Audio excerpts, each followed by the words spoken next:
На юге России в эти дни большой конный переход. Строем всадники из Москвы, Краснодарского края, Адыгеи, Кабардино-Балкарии и Карачаево-Черкесии идут дорогами войны. Теми же маршрутами, по которым, освобождая Кубань, передвигалась Красная Армия. Посвятили переход 70-летию Победы. Стартовал он в Мостовском районе. В отряде только лучшие кавалерийские лошади. Вместе со всеми часть пути проделала Анна Овчинникова.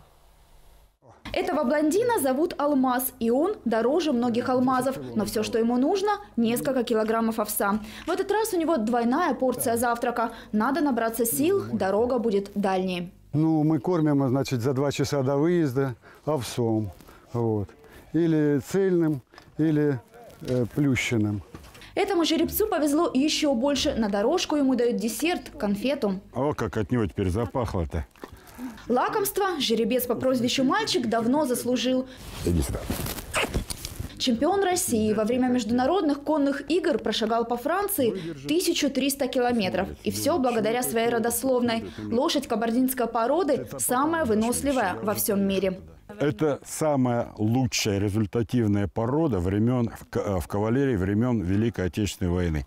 Как раз она внесла большой вклад в победу, потому что всадники Даватора, Осляковского сидели как раз вот на этих лошадях. И они первые погнали вообще-то фашистов из-под Москвы. Русские солдаты на кабардинских лошадях гнали и наполеоновскую армию. С тех пор вся Франция знает, как правильно произносится название породы. В этом переходе кабардинцы идут по асфальту, гравийке, полю, лесу, шагом, рысью и даже галопом.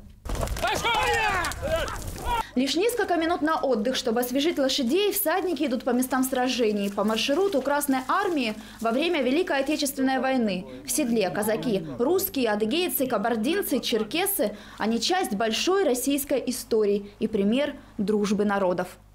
Мы дружим и так, и так. Мы члены ассоциации по этой породе всероссийской. Но именно вот такой путь трудный, когда человеку тяжело, но труд объединяет больше, чем застолье.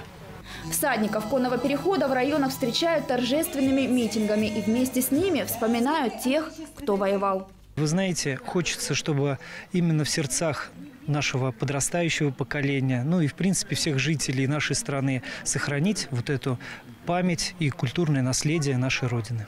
Первая большая остановка участников перехода – Свято-Михайловский Афонский монастырь. Сюда наездники добираются уже в темноте. 50 километров горной дороги позади, жеребцы и всадники устали, но после небольшого перерыва они вновь отправятся в путь. Впереди 100 километров, финальная точка маршрута – гора Фишт. Там всадники водрузят знамя Победы. Анна Овчинникова, Алексей Востриков и Евгений Бородулин. Вести, Кубань.